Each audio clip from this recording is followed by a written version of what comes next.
Verdun, dès les premiers jours, l'armée allemande prend le pas. Prend le pas grâce à son infanterie, grâce à son aviation, à son artillerie.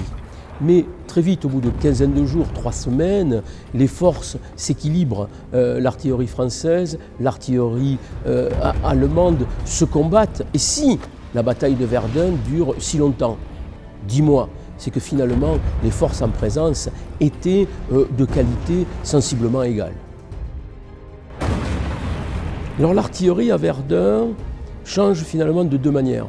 D'abord, parce qu'elle va devoir occuper le terrain immédiatement face à elle, les tranchées, et c'est l'artillerie de tranchées, les mortiers, les crapouillots, le tir à courbe, à courte distance, et sûrement le deuxième mouvement d'échelle, c'est celui de l'approvisionnement en munitions et de la logistique. Si on veut tirer beaucoup pendant longtemps, il faut beaucoup de munitions.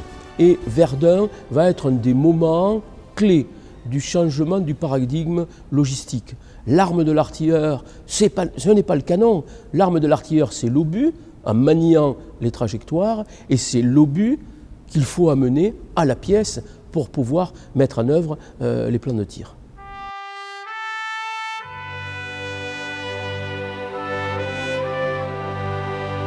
Pour encager l'action d'ensemble, eh bien, on va tirer à 10-15 km. Mais qui dit tirer loin, dit aussi monter dans les couches de l'atmosphère et donc devoir avoir des études météorologiques sur la température, sur la direction des vents, sur la pression atmosphérique.